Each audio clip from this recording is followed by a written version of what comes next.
Today's podcast of Hellbent for Horror is brought to you by Audible.com. Get a free audiobook download and a 30-day free trial at audibletrial.com/Hellbent for Horror. Audible has over 180,000 titles to choose from for your iPhone, Android, Kindle, or MP3 player.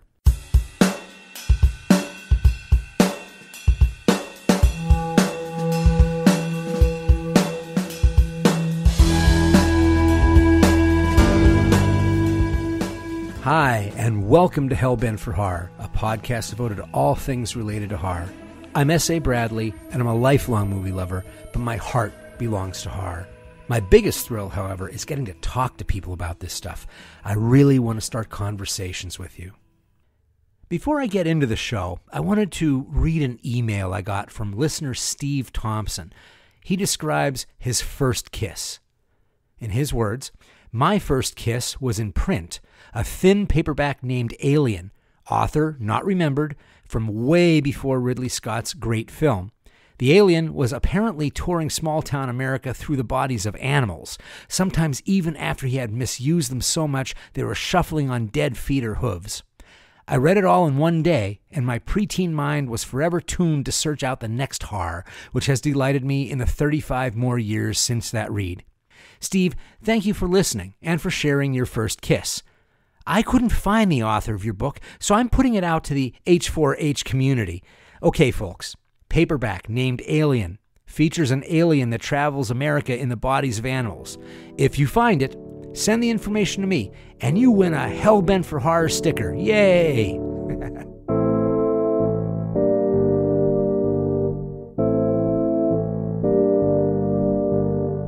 Today, I want to continue the conversation I started in episode 10 about horror and music.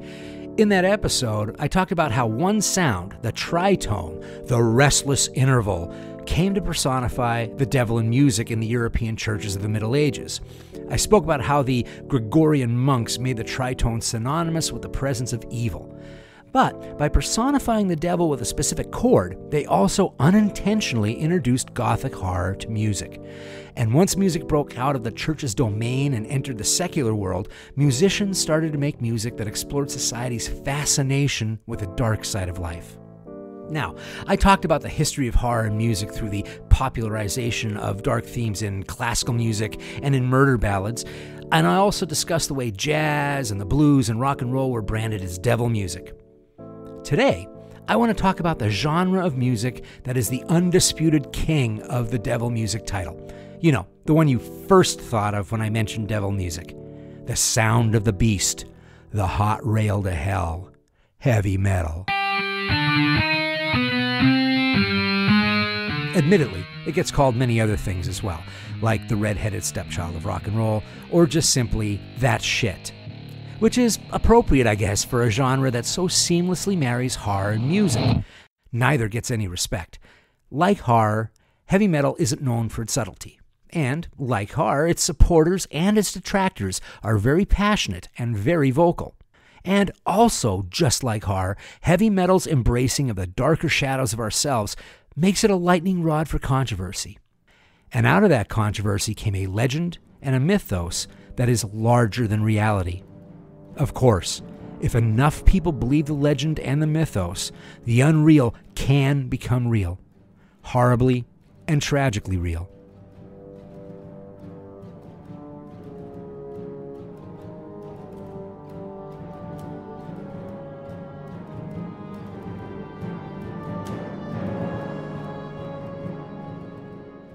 Now, I know this may come as a shock to you, but I'm a metalhead. An old-school veteran of the Psychic Wars metalhead. I know, I have a podcast called Hellbent for Horror. How could I possibly be a metalhead as well, right?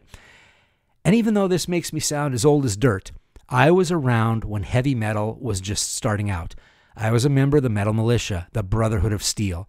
So I was neck-deep in the growth and the energy and the impact that heavy metal made on kids just like me. I was personally there to witness heavy metal changing from an underground movement to a mania that invaded popular culture.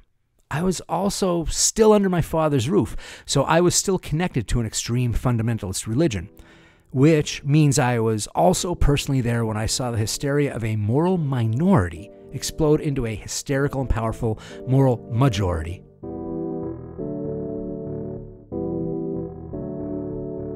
As a musical style, heavy metal was a complicated birth. It drew inspiration from multiple styles of music, including classical music. You can trace the vocal style of metal to Howlin' Wolf, who sounded like he was going to blow his lungs out in some songs. The same can be said of the high-energy, reckless abandon of Little Richard's singing. And it's hard to ignore the bombast and theatrics of Arthur Brown screaming, "I am the god of hellfire," at the start of the song, Fire. You can hear the seeds of the power chord in Link Wray's Rumble back in 1958. You can feel the speed and tension of the guitar riff in Dick Dale's Miserlou in 1962. And the sound of that distorted, fuzzy guitar tone, it can be traced back to Dave Davies slashing his amp speaker cone while he was recording You Really Got Me. Fans, music historians, they all find it hard to agree on who invented the heavy metal sound. Was it the Beatles with the song Helter Skelter? Was it Steppenwolf with Born to Be Wild? Was it Led Zeppelin? Was it Deep Purple? Was it Blue Cheer? Was it the MC5? Just like Freddy Krueger, heavy metal is the bastard child of 1,000 maniacs. And most of those maniacs don't want to be associated with their bastard. Oh, they're all more than happy to go to the family picnic, but they all deny any true paternity. But most people agree on the moment those influences were intentionally used to give birth to the beast.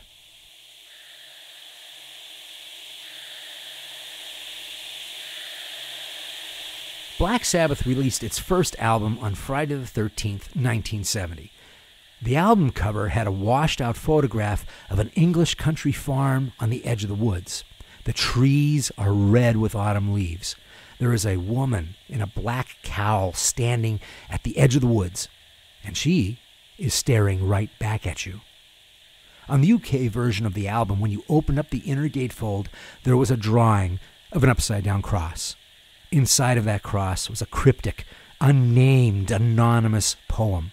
The poem talked about creepy things like statues of headless martyrs, the ground being covered with dead bird wings, and a strange mist rising from a pond.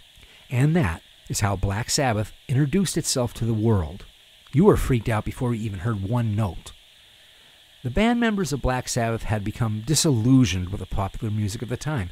Flower power, folk music, and the hippie culture didn't represent the harsh reality of the life they saw around them in working-class Birmingham, England. The band decided to make music that reflected the dark side of life that they saw. The lyrics were dark and scary. The slow, pounding growl of the songs sounded like what you'd think hell might sound like. The album was made to burn ears, chill spines, and most importantly, turn heads.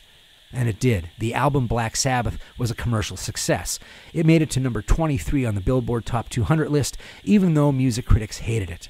Clearly, there was a group of people that also felt disconnected from the mood of pop culture, and Sabbath resonated with them. My first brush with Black Sabbath came when I was about 10 years old. This was after the album Paranoid came out and the band was a little better known. One of my uncles, who was still a teenager, was listening to music with his friends in his attic bedroom. It was kind of a part bedroom, part secret party place for him and his friends. My uncle caught me spying on them. He sat me down and pretty much dared me to listen to Black Sabbath. He handed me the album cover for the first album. There was that woman, that witch, staring at me. It was scary. Now, this was a calculated game my uncle was playing. He knew my father was in the fundamentalist religion, and that meant so was I. Him sharing this music with me was open rebellion. I also knew what my uncle was trying to do. He was trying to scare me to make me cry. He knew me as a big crybaby, and he was right. This was during my parents' divorce, and I was a mess. Even though I liked horror movies, I was scared of everything. So I was bound and determined I wouldn't give him the satisfaction. Even if I was listening to forbidden music while holding the picture of a satanic witch. But I hung in there through the whole album, and I got the admiration of his friends. I'd have the nightmares later. But it was a benchmark moment, which I remember to this day. I had just survived the scariest thing my father could have thought of for me.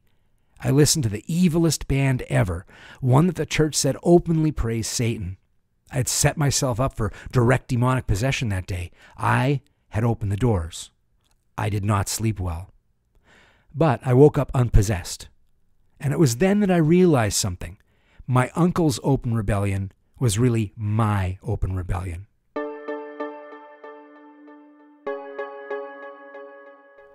Black Sabbath was a perfect introduction to my lifelong love of heavy metal. It fed into my love of horror movies, and music fed my imagination like reading a book would. I decided what the horrors looked like. Like many people who get attracted to heavy metal, I was an outsider. To be honest, it was kind of hard to be my friend as a preteen. I was so depressed after my parents' divorce, I would sometimes just burst into tears for no reason. And my family's religion was confrontational, even in everyday life. Following the many rules of this religion would often put me in opposition to what my classmates believed. So I was easy to tease and easy to ridicule. So for me, it was just easier to not even try to make friends and just jump into a good book or watch a horror movie. Ironically enough, it was the church that gave me the opportunity to find more heavy metal music. My family's fundamentalist church made lists of bands that were worshiping the devil or promoted drug use or encouraged perverse sex. The church leaders would then read specific lyrics to the congregation and then quote the scripture the lyrics offended. There was much gasping and tisk-tisking, which was perfect. They did all the research for me. I now had a list of bands and albums to search out. I'm nothing if I'm not a completist. I had a friendly neighbor who was a guitar player. I'd go down to his house and he'd play a little bit, and then he'd show off his record collection. He was kind of a music nerd and historian, so I got to hear all types of hard rock. I got introduced to Uriah Heep, Ted Nugent, Foghat, Mahogany Rush, Deep Purple. I might not play an instrument, but I really felt music, and he could tell. And heavy metal just went right to my core. The album that converted me to heavy metal was Judas Priest's British Steel. It was on the list of albums that would make you demon kibble if you listened to it. He had the album and pulled it out of his collection. Oh my God, that album cover. A hand holds a large steel razor blade in its grip. The words British Steel were written on the razor. Nothing in the world ever looked as cool as that did to me. Dangerous. And then there was the band's logo. The name is made of what looks like one sharp, continuous, jagged line, like a precision Etch-a-Sketch drawing. I can't tell you how many times I drew that logo on homework or books or the back of tests in my teenage years. And then I heard the music. It's probably pointless to try and explain how side one of British Steel made me feel. See, I was a kid with a lot of anger stuffed deep down inside. My relationship with my family was strained at best and combative at the worst. I was alienated from my family. I was alienated from people at school. I felt like a freak and an outcast. The future felt very bleak. And then Rob Halford screams breaking the law at what felt like the speed of lightning. I suddenly felt like the music blew open holes in me at the chest and at the gut. And I had this tremendous release of pent-up energy. This music matched the feelings I had stuffed inside of me, and instead of making me angrier, it acted like a pressure valve. Even though I had never met Rob Halford and I had never been to England, it felt like this music understood how I felt. I was real. I was legitimized. Now, being a practicing metalhead in a fundamentalist house was a real tightrope act. I had a cheap stereo in my room, but what music I played was always under scrutiny. I remember having to play Styx as Pieces of Eight to my father and my stepmother. After the song Renegade ended, my stepmother flatly said, "I guess we allow devil music into this house now." And this is where my guitar-playing neighbor came to the rescue. He'd be a lending library for me to try out albums. He'd be a storage space for ones that I bought. I am forever grateful to my partner in crime. As luck would have it, this is how I found fellow metalheads. What I'd do is pick up 3 albums from my neighbor in the morning when I was headed to school. I'd walk to school with the album cover of British Steel or the Scorpions' In Trance facing out as I got to the schoolyard. The response was incredible. I had guys who never looked at me twice coming over to talk music with me. Heavy metal was a great equalizer. It was like a secret handshake. I made real close friends, and I was invited to their houses to just listen to music for hours.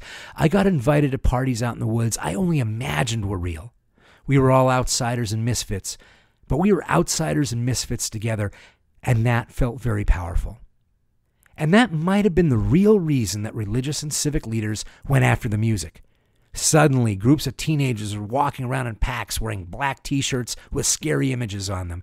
These teenagers played loud, aggressive music, and the perception was that the teenagers were loud and aggressive too. What we were was confident and unafraid. We didn't have a worry in the world when we were together. Of course, it didn't hurt that we did want to look a little dangerous. I consider us early metalheads as the scarlet king snakes of rock and roll, pretending to be the poisonous coral snakes. In reality, I don't think we were any more or less dangerous than other teenage boys growing into their arrogance.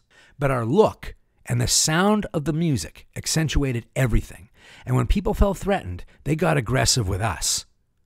The devil may or may not have been in the music, but the devil seemed to be in the details. Perception is sometimes stronger than reality. Take the content of the two early metal bands I discussed, Black Sabbath and Judas Priest.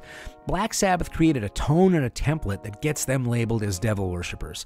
But most of Sabbath's music is about the darker side of life, war, death, despair, and the evil that men do. The occult is there, but it's decidedly Christian in its presentation. Real Satanism doesn't worship a prince of darkness. They don't believe in an actual devil. Satanists could give a shit if fairies wear boots. And here's some irony. Today, Black Sabbath's song After Forever is often regarded as the first Christian rock song, written by Geezer Butler, a Catholic.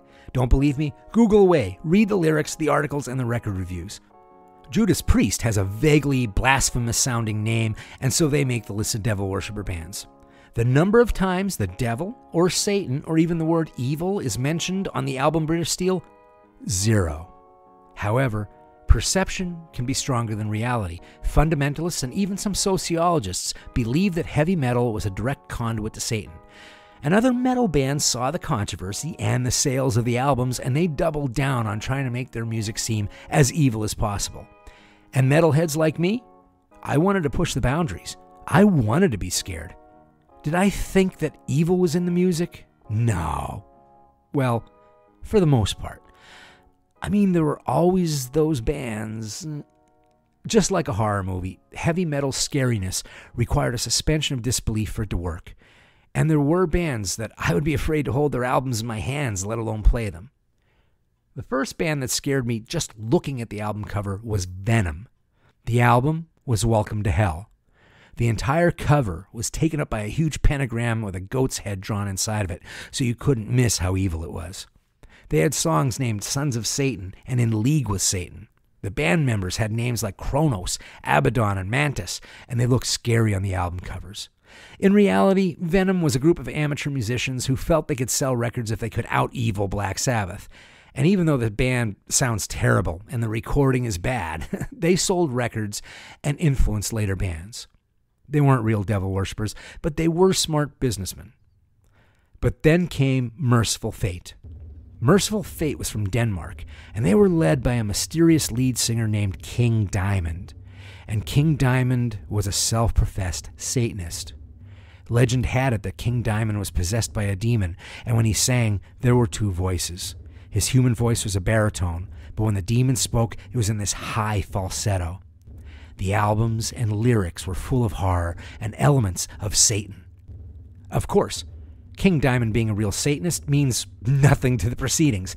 It just means all this scary devil stuff is even more of an act than usual. King Diamond doesn't believe in the devil, and he opposes murder and war and violence. You know, like a good Satanist would.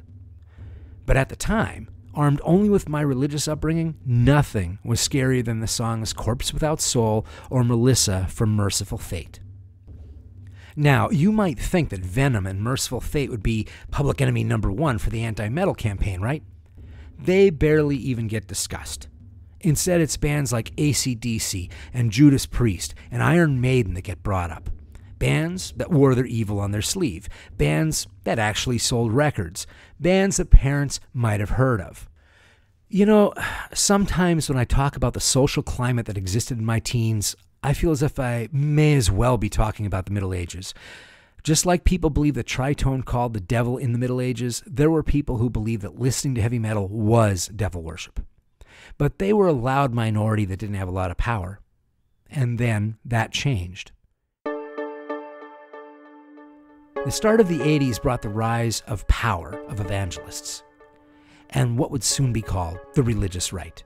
Basically, Ronald Reagan and the Conservative Party courted the religious community, including the fringe element in the South, to help win the presidency in 1980. When the religious right did their part, the conservative and fundamentalist religious groups suddenly had a larger presence in the media. It seemed many of these evangelical churches had a lot of money, and they had their own television station with shows like the PTL Club, the Praise the Lord Network. And the timing couldn't be better, because heavy metal was about to become the most popular music in the country. In November of 1983, Quiet Riot's Metal Health became the first heavy metal album to reach #1 on the Billboard charts. And hot on its trail came another sign of the times. On Sunday, May 29th, 1983, the US Festival had Heavy Metal Day. Bands like Judas Priest, Quiet Riot, Motley Crue, and Ozzy Osbourne's solo band played before a huge crowd, and they were televised across the world. Heavy Metal Day was supposed to be a bone thrown to a genre that was getting a lot of attention on MTV. Nobody expected it to be the highest attended day of the festival, by a landslide. More than half of the 670,000 people who attended the 3-day festival came for Heavy Metal Day. Heavy metal had arrived. And that meant heavy metal just walked into the crosshairs of the religious right. Satanic imagery seemed to be everywhere in the music. Ozzy Osbourne's The Blizzard of Oz, Iron Maiden's Number of the Beast, Motley Crue's Shout at the Devil. The evangelists on the PTL Club had been railing on heavy metal since the start of the television station. And in that, they touched on a nerve in a growing part of the public. See, heavy metal was an ugly and loud face to declining morals and rebellion and general lack of respect for the family and country. It was around 1984 that I started noticing people picketing outside of the concerts that I'd go to. They had signs that told us we were going to hell. They were very confrontational. There were people yelling through bullhorns at us, telling us we were sinners. This really enraged a lot of my friends who were practicing Catholics as well as metalheads. Didn't these people realize this was all theater? Arguments would get heated. Sometimes they would escalate to violence. As the minority voice got bigger and more visible, tensions raised. And then the bomb went off. On June 16th, 1984, the news was dominated by a murder in the affluent town of Northport, Long Island. This was a satanic, ritualistic murder of one teenager by 3 other teenagers, who were metalheads and devil worshippers. They were only 17 years old. The news said that the 3 boys, Jimmy Troiano, Albert Canones, and cult leader Ricky Casso, the self-proclaimed Acid King, lured a fellow student named Gary Lowers into the woods. Lowers was then ritualistically tortured over a 3-hour period by Ricky Casso and Jimmy Troiano. He was bitten on the neck. He was stabbed between 17 and 36 times. His eyes were cut out. Before he died, he was forced to say he loved Satan. The boys then put the body in a shallow grave. And then they brought other teenagers to come view the body. It took 2 weeks before one of the teenagers that visited the murder site called the police. It all seemed unspeakable, impossible. Kids torturing another kid to death, then bragging about it. It was obscene and despicable. Kids going to visit the body as a curiosity was unfathomable. And those kids didn't think they did anything wrong by not telling the authorities. The nihilism and the lack of accountability was shocking and horrible and despairing. And to many, it was horrible proof that my generation had lost human compassion. The news of this satanic ritual killing spread across the globe. Except, it wasn't a satanic ritual killing.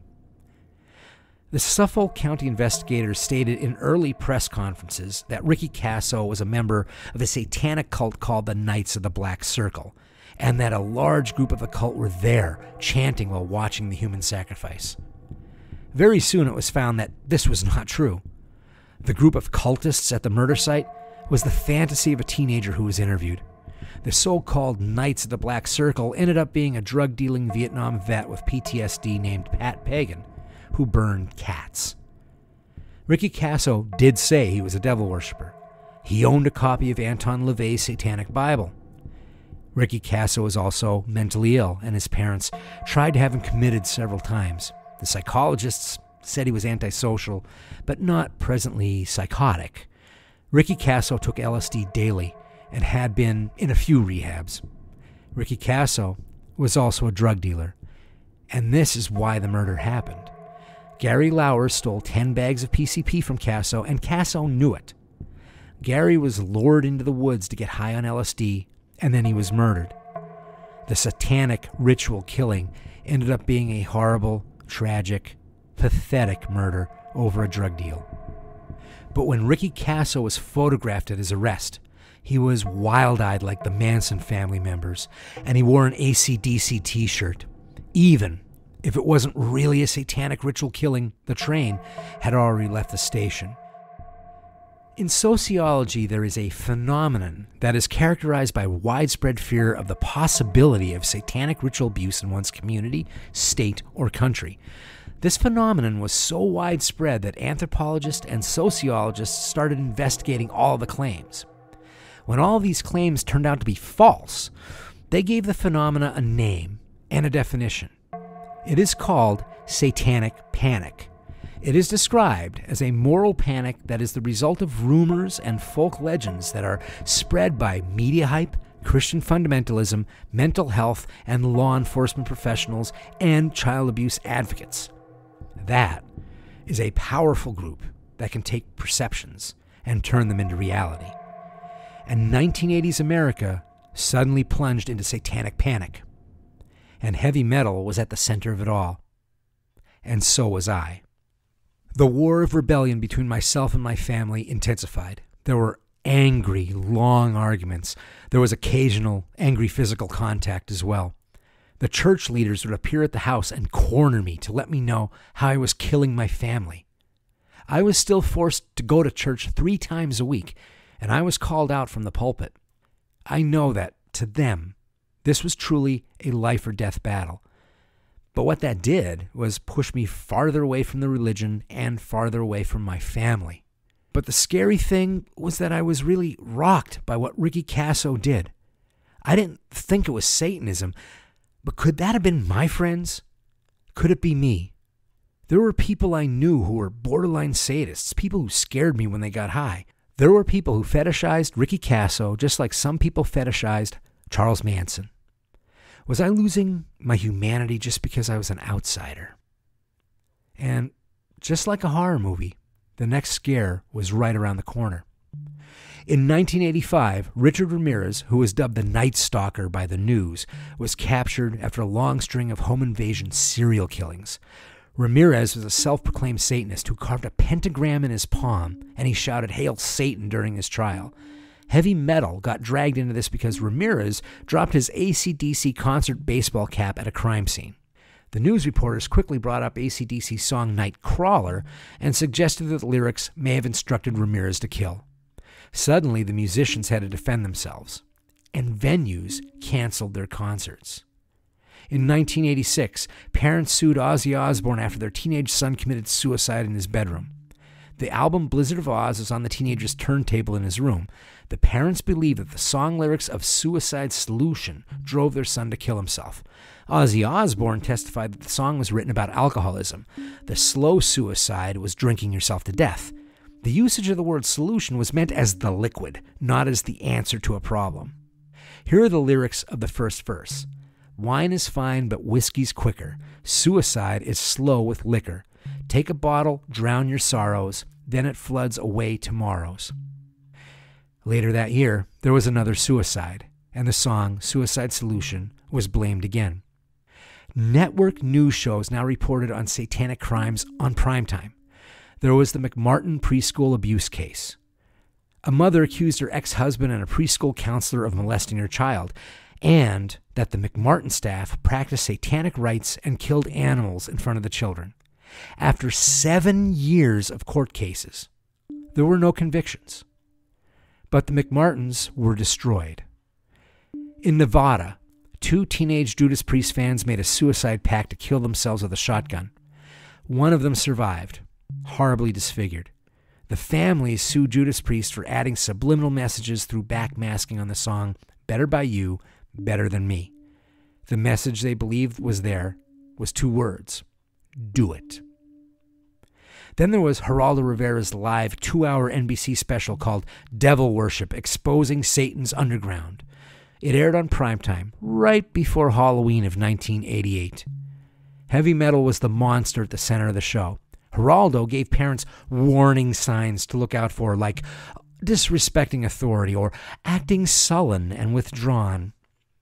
Ozzy Osbourne tried to defend all of heavy metal via satellite. Charles Manson, America's favorite devil, was also beamed by satellite from his prison cell. Oddly enough, this might have been the turning point to the wildfire of Satanic Panic. Manson played the jester, and his mockery of the proceedings made Geraldo look foolish. And some of the authorities looked foolish by claiming He-Man and the Smurfs were satanic. And after that show, as fast as Satanic Panic gripped the country, it went away. Well, it just wasn't in the news as much. The panic never stopped. When I was researching this podcast, I kept running into websites and academic papers that treated this point in history as an embarrassment and a source of humor in retrospect. Others, who were moral crusaders at the time, give the same excuse for their actions. We just didn't know. We were scared. Like it was ancient history, bottled, boxed, and buried. Glad that's over with, huh? From its birth in 1970 until 1983, there were no major trials around heavy metal. Before the Satanic Panic, any kind of satanic overtones associated with heavy metal were either theater to sell albums or outright hoaxes. Nobody really got hurt.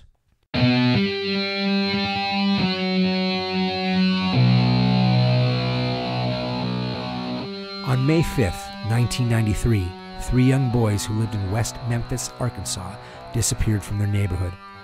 Their bodies were found the following day in a nearby drainage ditch. 3 teenagers were the prime suspects of these horrible murders. They were the outcasts, the goth kids in a very religious Southern Baptist area. The police coerced a confession from Jesse Miss Kelly, who had the mental abilities of a 10-year-old. They convinced him to confess that this was a satanic killing. He implicated his 2 friends, Damien Eccles and Jason Baldwin. They were tried, convicted, and imprisoned without any physical evidence, not even DNA. West Memphis churches had been preaching for years that many satanic covens are hidden in plain sight within decent society. The 1985 murder of Kimberly Simon in Oneida County, New York, was reopened after 20 years when DNA evidence exonerated the wrongly convicted Stephen Barnes. The new investigation focuses on a group of teenagers and a satanic coven. The investigation continues. In Norway, from 1992 until 1996, more than 50 Catholic churches were burned to the ground by members of influential black metal bands. Varg Vikernes, a member of Burzum and Mayhem, took credit for the arsons. He was on a crusade to stop Christianity from destroying the traditional pagan culture of Norway. Varg was then arrested for the murder of bandmate Øystein Arseth, known as Euronymous. In August of 2004, a Chilean black metal fan killed a Catholic priest right after his sermon and smeared his blood all over himself. He was covered in satanic tattoos. In May of 2014, Leroy Smith murdered his father in Maine. Leroy claimed that he murdered his father with the cooperation of the band Slayer. He claimed that knowledge of what Slayer was up to was why guitarist Jeff Hanneman killed himself. If enough people believe the legend and the mythos, the unreal can become real. I'm going to end with some lyrics from a Black Sabbath song. Now, the song is about the destruction caused by war and the men who plan the wars with indifference, thinking their deeds will never catch up to them. But I think these lyrics are still appropriate to this discussion. Day of judgment, God is calling. On their knees, the war pigs crawling, begging mercy for their sins. Satan, laughing, spreads his wings.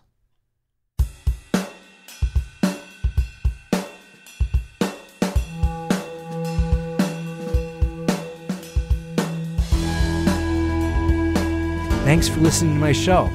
I'd love to hear back from you. You can email me directly at scott@hellbentforhorror.com. For you, the listeners of Hellbent for Horror, Audible is offering a free audiobook download with a free 30-day trial to give you the opportunity to check out their service. To download your free audiobook today, go to audibletrial.com/Hellbent for Horror. If you like the show and you're curious about audiobooks, sign up for the service through Hellbent for Horror. It helps make this podcast sustainable for me, and I thank you in advance. And thanks for listening. Hellbent for Horror was written and broadcast by me, S.A. Bradley, and produced by me and Lisa Gorski. If you like the show, please consider writing a review on iTunes or Google Play. It really helps. Thanks a lot for listening. You can now subscribe to the Hellbent for Horror podcast. It's now available on iTunes, Google Play, and Stitcher. You can also keep up with Hellbent for Horror on iTunes at iTunes Podcast. That's on Twitter. You can find more on our Facebook page at facebook.com/Hellbent for Horror, and I'm on Twitter at Hellbent Horror. You can also find more info on my website, hellbentforhorror.com. Till next time, stay hellbent.